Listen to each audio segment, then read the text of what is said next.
Kimberly Cross, and I'm a rising sophomore at Princeton University. I'm also an undergraduate research assistant for Organizing Stories, which is a project under the African American Studies Department at Princeton. Today I have Chris Butcher, who I'll be interviewing to talk about his activism and work on campus and off campus. So, Chris, could you introduce yourself? Hello, my name is Christopher Butcher, but I go by Chris. I'm also a rising sophomore at Princeton University. I'm planning on majoring in African American Studies, Sociology, or School of Public and International Affairs. Not really sure, but in the social sciences. Perfect. So, I have a few questions for you, Chris. So the first question I have for you is like, what does activism mean to you? And do you consider yourself to be an activist? If not, what better word would you use to encapsulate the work that you do? If I had to give my own definition of activism, I think I would say it's using and like implementing various strategies to achieve some sort of social change, whether that be like a harm reduction, direct action, like just various like different mechanisms to like influence like public policy or the material conditions that people are like currently living in. But I don't think, like, I guess contrary to like some work I do, I wouldn't consider myself an activist, only because when I like think of like activism itself and like what an activist is, I think of as kind of like has like a connotation of someone who's like, I guess like very vocal, like in front of the crowd, like giving like a lot of speeches, like just like I guess a fiery person, like, but like if I had to kind of like compare that to myself, I think I'm much more of like a behind the scenes, like direct action, like doing like groundwork type of person rather than the person who's like in front of everything. So I guess by that definition, I guess by the literal definition, I would consider myself an activist, but I don't know. I feel like the connotation of what the word means. Yeah, And what was your definitely. last question? Oh, I'm like, what word would you use to describe yourself then? I think you already answered, kind of. Yeah, I mean, if I would, because I don't consider myself an activist, I guess I would consider myself a community, not a community organizer, but I guess a community oriented person. Not really sure. Yeah. Um, so you mentioned to me previously that you've done some work before Princeton. What got you to like start, or what driven you to start activism work within your community, and like what was that? What did that look like? Yeah, so in high school, I would say there were two, maybe three, like major like activism projects that I was engaged in. The first one being the Black Student Union of my town, second one being the NAACP chapter of my town. And just before I like talk about what like each of the organizations were, like my role in them, if I were to explain like why like I started them, I think I was really just radicalized by like kind of like the community that I grew up in. I'm from Englewood, New Jersey, and those of you who don't know, it's a predominantly Black and like brown low income community. And that's also like reflective in our school districts. And so early on, I was exposed to the ways that a lot of like, I guess, carceral systemic systems like have like immediate effects like on like Black and brown students like within our district. I saw like some of my own friends like, I guess, fall into like the influences that often like plague low income communities and particularly like, I guess, like substance abuse, like drop out of school, and a lot of my other friends didn't have like the socioeconomic capabilities to have things such as like health insurance, and just having those experiences and going out with people who might not have had like the best like material conditions kind of like invigorated me to want like more for my community and like my like friends in my circle. And so yeah, I started the Black Student Union in my town spring of 2020. Yeah, that was during my junior year, and the goal of the organization was to like one, like raise the academic standard for Black students like in my school district, and number two, to kind of like invigorate school social and policy change. Just for some context, for high school, I attended the Academy of Inglewood, which is a public magnet school on campus of Dwight Morrow High School, and my school is very racially segregated. It had like a long-standing history that like dates back like years ago, and being like a Black student like in the academy program, which is kind of like the program on our campus, which was like favored. I had kind of like, there was like this duality, my identity, like while I was like privileged for being in the academy program and not just the comprehensive like public high school, I was also a Black student in the academy who was also from the town which it was situated in. And so I was kind of like in this like awkward position where I could like relate to students from like the Dortmund comprehensive program, but also had like a separate experience just by like virtue of like having the, I guess, luxury of being able to like distance myself from it. And that wasn't something that I was like comfortable with. I didn't like the idea of myself being like viewed or like used as I guess like a figure of like respectability, like politics. And I didn't like the idea that I noticed like a lot of people who like were in similar positions to me kind of like use the like superior like position that they were like in socially to kind of distance themselves from like our community and the conference high school. But that's not what I wanted to do. I wanted to really like work towards like building like a unified like Black community between the two programs and like implement like school changes that would benefit like the Black community on our campus as a whole and like our larger student body. And that's like reflected in like next year, 2022, 2023, there's going to be like an African American Studies course in our school because like our school is primarily Black and brown, and that was something that was lacking. Yeah, that was one of the biggest things we did in BSU. And the other organization that I founded in high school is the NAACP chapter in my town, which is Inglewood. And the goal of our NAACP chapter was really to, I guess, like engage in like that harm reduction work.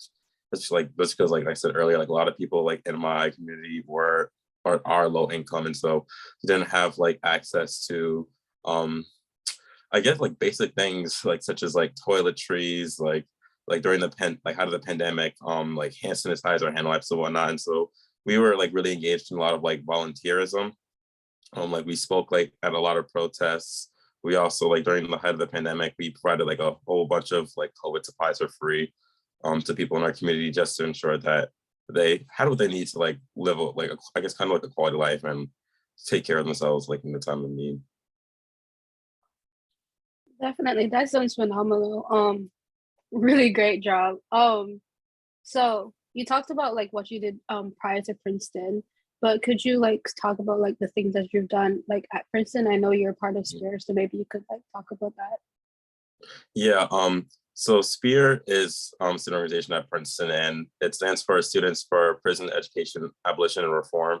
And we're engaged in a lot of like anti-carceral work, both like in Princeton, like and at large. And the committee that I lead in SPEAR is the P-Safe committee. And our overarching goal is to get like Princeton's campus to reconceptualize what safety like means to them and what it like how like what it currently means on our campus. And to us, safety exists like outside of like carceral systems like policing. And so our overall goal is to abolish P-Safe and lead the creation of alternatives that we've like kind of like conceptualized throughout the year that maybe we can get into later. Okay. So yeah, my question kind of like ties into Spare again. So like what made you decide to be a part of this organization? Yeah. So I think for me, like I was drawn to Spear because like once I found out like I wanted to engage in like I guess like social justice work, I wanted to kind of like take on like I guess like systems like firsthand, like directly. Because I think back home in Inglewood, I was coming from a very different place in my I guess like my activism because like I said, my community was like a low income community. And so a lot of the work I did was engaged in like harm reduction and just like providing people with like supplies they needed to survive, like providing students with like tutoring, like just things to like I guess like help their like social standing. And it was a lot of doing work to help people who like suffered at the hands of a system. But when I came to Princeton, I immediately realized that the majority of this campus is not low income. It's a predominantly white institution, and people like just by virtue of going to Princeton, like we have this privilege, and most of the students who like are on our campus don't need that same type of like harm reduction work done to benefit them because they are coming from like a I guess a greater standing. And so I joined Spear because I wanted to kind of like challenge a systemic issue like directly, and instead of like the approach that I talked about earlier, which is like through like harm reduction. So I really wanted to engage in like policing as it exists and learn different strategies to like bring about like institutional change, because that is something that I want to like continue doing throughout my life. And so I'm really inspired because I want it to be like a learning experience. And I also am someone who I consider myself an abolitionist. And so moving away from carceral forms of like punishment and carceral forms of like policing is something that I want to implement in like my larger life, in the larger like I guess society. So I hope to like use Spirit to like do that on campus and abroad in society. Yeah. So comparing like the activism work that you did like prior to Princeton versus now, has anything changed, or has your approach like anything changed as like your approach, time commitment, like ideologies, like the way you approach things? Has it changed, or has it relatively remained the same? Yeah, I think the biggest like change that I noticed like coming to Princeton, engaging in this work, is just, I guess I would say, the amount of like committed support that like activist work receives at Princeton. Just because like I said, the majority of our student body is not coming from a place of like, I guess, like personal impact. Like whereas like when I back home in Inglewood, like almost everyone in my community was either witnessing or the victim like of like various like interacting systems. Whereas at Princeton, a lot of people who I guess engage in this work aren't as I guess deeply affected. Not to say that a lot of people who aren't, because there are like a lot of people in Spear who have like personal relations to like carceral systems and like imprisonment itself. But just like speaking about the campus more broadly, like it's a very white campus. It's a camp. A lot of them like students don't have like experiences or any encounters with police at all, and so it's kind of different. Like trying to do work in an environment that, number one, like doesn't fundamentally like agree with, I guess, abolition like as a concept and isn't directly affected by policing, which kind of like makes things significantly more challenging, because it's hard to like do something like take on like a task like as great as like abolishing like policing like on Princeton, which has existed for like years, when I guess like campus at large doesn't necessarily like agree like fundamentally or see like the necessity of doing so. Yeah, I definitely agree. Like, I feel like it's harder to like mobilize people here when they're not directly like Mhm. affected. Um, you've also mentioned that you wanted to start a new club. So like, where did this come from, and like, what is that club? Yeah, so the club I want to start on Princeton campus, it's called the Generational African American Students Association, and a lot of people probably don't even know what like generational African American means, and that's basically like a term used to people who are descendants from United States chattel slavery, and I guess similar terms, or I guess like African American, like that's like the most common term used, and just from I guess like my experience, like as someone who is like generationally African American, well, I noticed like number one, there's like severe like underrepresentation like of African American students like on campus. And like I guess to also supplement that, um, I've just had a lot of like I guess like unfavorable encounters with like based on like my I guess like identity. And I've also like kind of got the sense that people don't really have like an understanding of like what like African American like is like as a culture, like and as like I'd say like as an ethnic group itself. And so I wanted to start that like organization to kind of like raise a competency surrounding like what it is to be like African American, and also to kind of like address like the tensions that comes like within like the Black diaspora like at Princeton. Just because like just from being a student here, like I've received like a lot of comments where some students like kind of might make fun of people who have like enslaved ancestors and kind of like use like history of enslavement as kind of like a stigma. I kind of want to like erase that stigma and kind of like shine a light on like the beautiful like African American culture and how like influential it's been in spite of like historic like systems trying to like topple like the community down and prevent us from like just moving forward. Yeah, kind of like leading off of that. So do you think that Princeton is like very like accommodating to like student activism, like for example, like funding or general like just support? So like the creation of your club, or like finding funding for spare, or just Mhm. like organizing things. Do you think Princeton is accommodating? or if they're not, what could they do to be more accommodating of student activism on campus? Yeah, I guess my answer for the two organizations might be a little bit different. I would say like for the student organization that like I like want to start at Princeton, I don't think institutional support would be an issue, nor would funding be an issue, just because like I guess the goal of the club is not really contradictory to like Princeton as an institution. Whereas like organizations such as Spear, I would say there's more like institutional resistance just because like the work we do kind of like directly like challenges like the institutional like hegemony like at Princeton.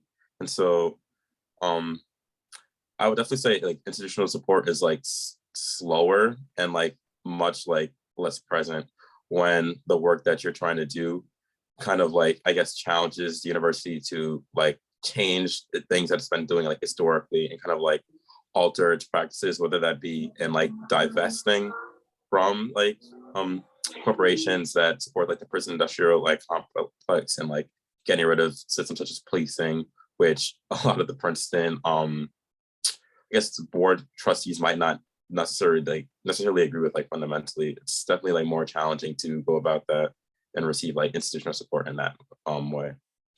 Mhm. I guess like one of the last questions I have for you is that like activism and just like being a part of a student organization can be like really time consuming. So Mhm. how did you like balance or still balance like being a college student or just being a student in general while still being consistent with the work that you do? For me, like it just comes with like really meticulous like planning. Like I have like a planner and I make sure to like write all the things I have to accomplish within like a day or a week, like down specifically just so I know like how much time or like I need to like allocate to certain things or like where I might have free time in my day where I can maybe do some work for Spear or for like BSU, PMA. Yeah, I think it's just like a lot of planning and being like proactive in my work and also um reaching out to other people in like these organizations like for support like for Spear like I'm like the leader of a committee but I'm a co-leader and so I have another person who's like also like can do like some work or maybe if I'm a little bit too busy if I have like maybe a lot of piece sets or papers to do I might just like reach out to someone and be like hey can I either like have like another day or two to do this work or it might be better if someone else like tackles like this because like my other time commitments are kind of hindering me. And so I think being like honest with myself about what I can do is like another way that helps me like balance my time and make sure the organizations that I'm part of are like meeting their goals. Mhm. Okay. I guess the last question I have for you is just like, what does future work in activism look like for you? Like whether that's your career or like a year or two or so from now, like what does that look like to you? Like what are your like things that you want to continue pursuing or something you want to start? Mhm.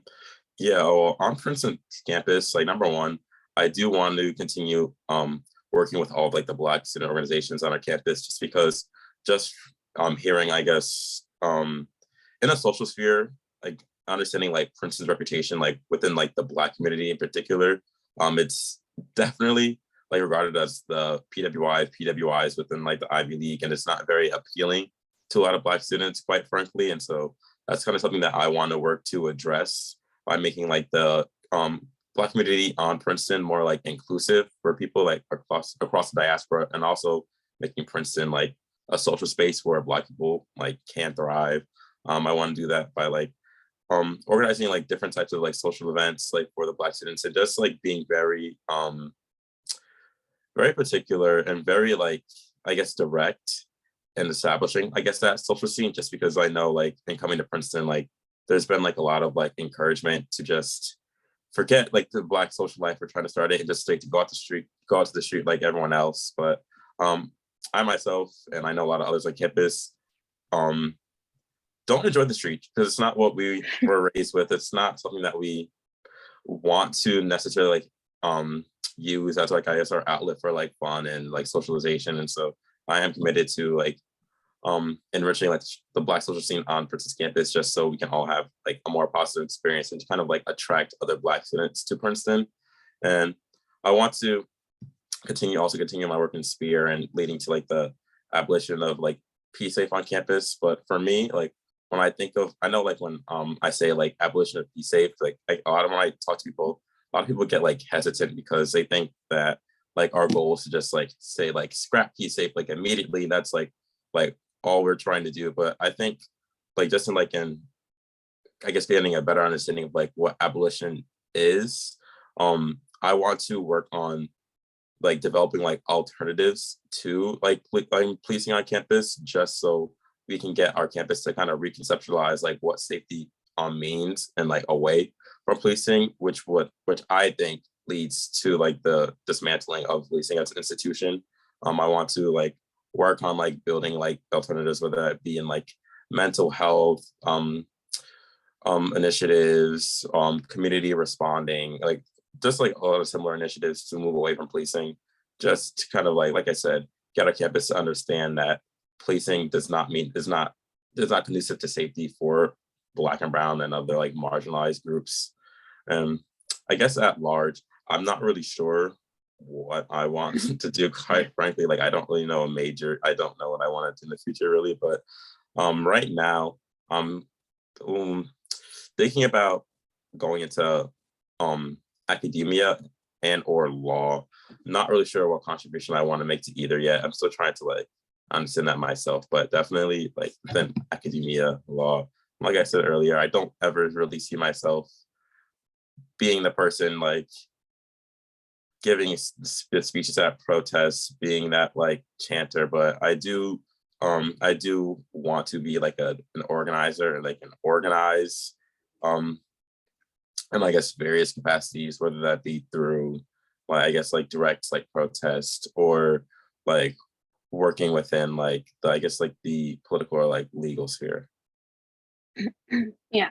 That's really great. Thank you so much, Chris, for your time. No problem. Phenomenal work. And yeah.